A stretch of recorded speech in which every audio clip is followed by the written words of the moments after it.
ចាស់សម្រាប់ព័ត៌មានជាបន្តទៀតចាគឺបេក្ខជនចំនួន605នាក់ស្រី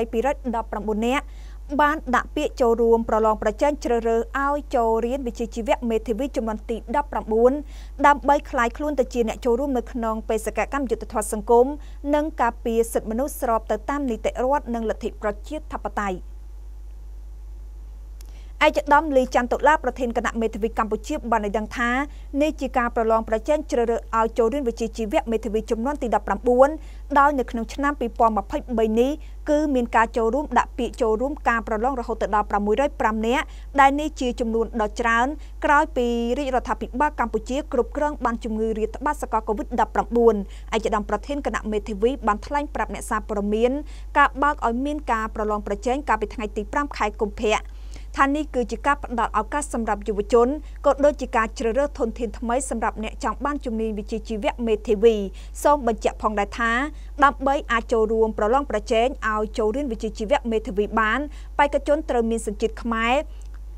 មានបរិញ្ញាបត្រច្បាប់ឬក៏សញ្ញាបត្រផ្នែកច្បាប់ដែលមានតម្លៃសមមូលមានក្រមសីលធម៌ហើយមិនធ្លាប់មានចាគឺផ្ដន់ទាទោសគ្រប់កម្រិតរួមទាំងវិន័យនិងទោសរដ្ឋបាលជាអាចការលុបឈ្មោះចោលការបញ្ឈប់ពីមុខងារនិងការដកហូតងារជាដើមវគ្គប្រឡងសរសេរផ្ដោតទៅលើមុខវិជ្ជាពីរសំខាន់ទី1គឺមុខវិជ្ជានីតិព្រហ្មទណ្ឌទូទៅ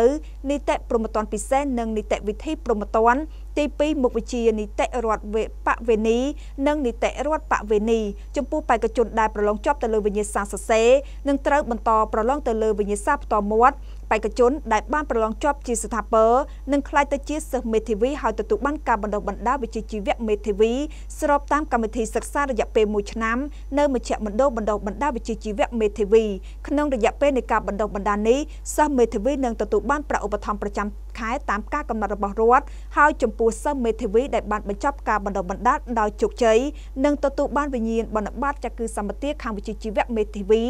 ដែលទទួលស្គាល់ដោយគណៈមេធាវីនៃព្រះរាជាណាចក្រកម្ពុជា